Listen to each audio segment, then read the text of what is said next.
Assalamualaikum warahmatullahi wabarakatuh. Saya Aldi Zaki Suryananta. Saya Muhammad Rafa Maulana.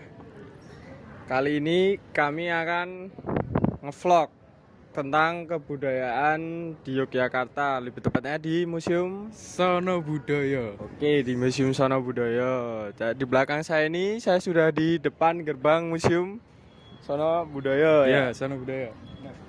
Dan kali ini baru nunggu antrian ini. Nunggu antrian masuk. Sekalian bikin video pembukaan, Perkenalan. Ya, perkenalan.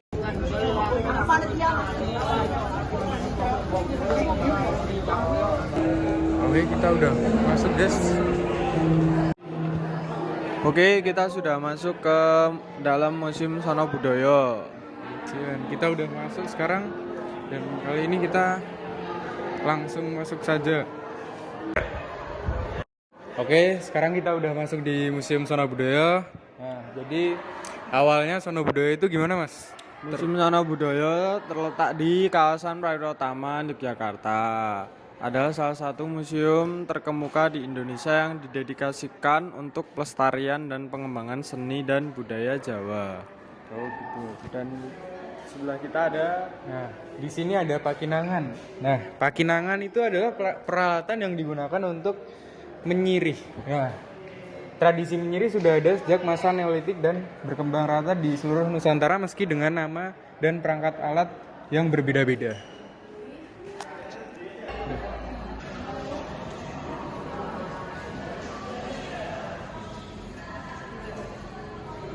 Mas. Oke, guys, sekarang kita sudah ada di pameran selanjutnya. Nah, di sini kita akan menjelaskan tentang kempiang. Oke. Kempiang atau yang bisa disebut simbal. Kempiang merupakan instrumen sejenis simbal, yakni alat musik yang berbentuk seperti mangkuk terbalik yang dimainkan dengan cara dipukulkan satu sama lain. Ukuran kempiang bervariasi dari yang kecil dengan diameter 6 cm dan hingga besar dengan diameter 20 cm. Oke, kali ini kita ada di peninggalan Islam dan kebudayaan. Dan di sebelah kita ada baju surjan. Nah, kanan surjan pertama kali didesain oleh Sunan Kalijaga.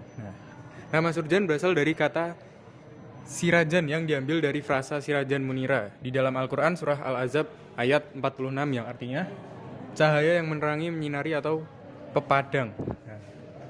Tak sekedar baju adat Jawa, surjan juga disebut dengan baju takwa. Ini syarat dengan nilai-nilai filosofi.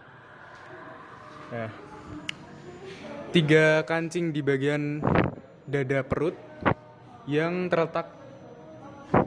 tertutup melambangkan 3 nafsu pada diri manusia yang harus ditutup dan atau dikendalikan, yaitu nafsu bahimah dan nafsu syaitonah. 2 kancing di bagian dada kanan kiri, di kanan kiri ini, di bagian dada kanan kiri mengacu kepada 2 kalimat syahadat.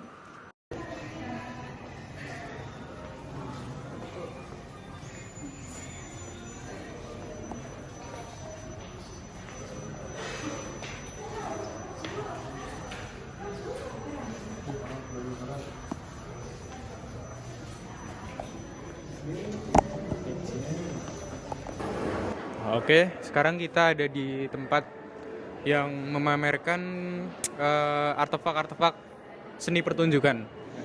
Jadi jelaskan, Mas, apa itu seni pertunjukan? Oke, berikut penjelasan. Seni pertunjukan merupakan sebuah ungkapan budaya, wahana untuk menyampaikan nilai-nilai budaya dan perwujudan norma-norma estetik yang berkembang dengan sesuai zaman.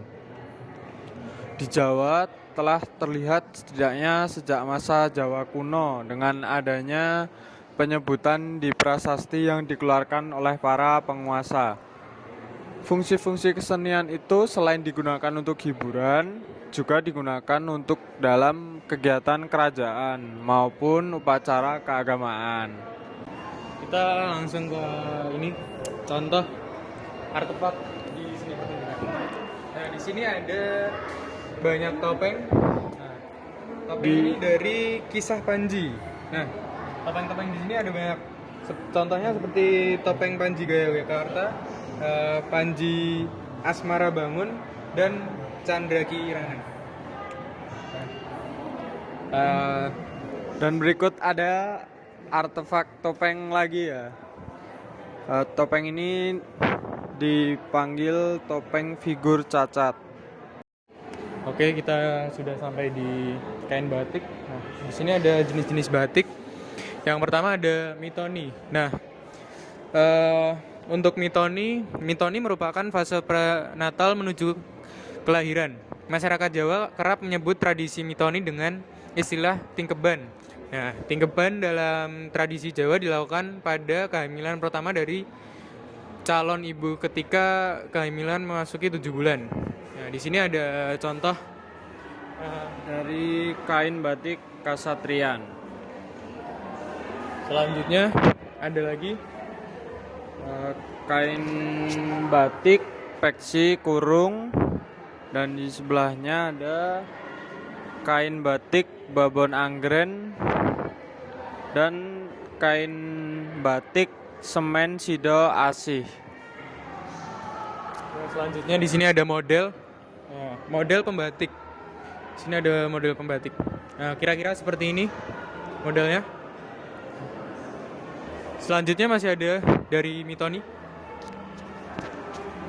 Di kain batik mitoni di sini bernamakan kain batik Semen Roma dan kain batik Sidomukti, dan kain batik mitoni terakhir yang bernama kain lurik Lasem. Nah, selanjutnya ada kopohan. Nah, kopohan berarti dibersihkan. Nah, upacara kopohan merupakan tradisi yang menyertai upacara kelahiran seorang anak. Pada upacara ini, sang bayi akan diselimuti dengan batik. Batik yang digunakan biasanya adalah batik turun-temurun dari keluarga. Nah, contohnya batik kopohan seperti ini.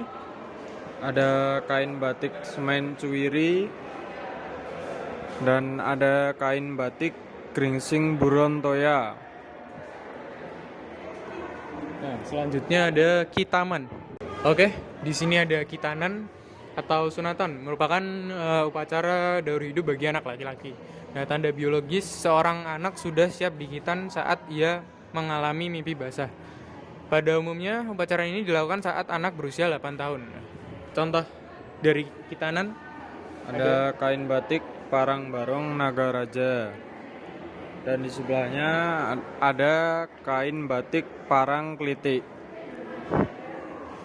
selanjutnya ada tetesan dan tarapan. Nah, tetesan merupakan upacara tradisi bagi perempuan menjelang dewasa. Upacara ini serupa dengan upacara khitanan bagi laki-laki. Melalui upacara ini, anak perempuan diharapkan kelak mampu memberikan keturunan. Nah, di sini ada contohnya. Ada kain Cinde Patola, dan di sebelahnya ada kain batik Satria Mana. Dan di sebelahnya ada kain batik Semen Kuda. Selanjutnya ada siraman. Nah, siraman atau upacara memandikan calon mempelai merupakan tahapan lanjut dari rangkaian pernikahan. Di sini ada contohnya. Contoh kain siraman. Kain siraman ada memiliki nama kain batik Nagasari. Cukup sekian untuk batik. Oke, mungkin cukup segitu aja Vlog dari kami. Terima kasih juga untuk teman-teman yang sudah menonton, terutama untuk Bu Tresna, terima kasih. Dan pesan-pesan untuk generasi atau kayalan cinta budaya. Yang itu pertama, cinta adalah jembatan, bukan penjara. Yang kedua, budaya adalah identitas, bukan beban. Yang ketiga, khayalan adalah bahan bakar, tapi realita adalah tujuan. Dan yang terakhir, hormati warisan, bangun yang baru. Oke, sekian dari saya Aldi Zaki Suryananta. dan saya Muhammad Rafa Maulana. Wassalamualaikum warahmatullahi wabarakatuh.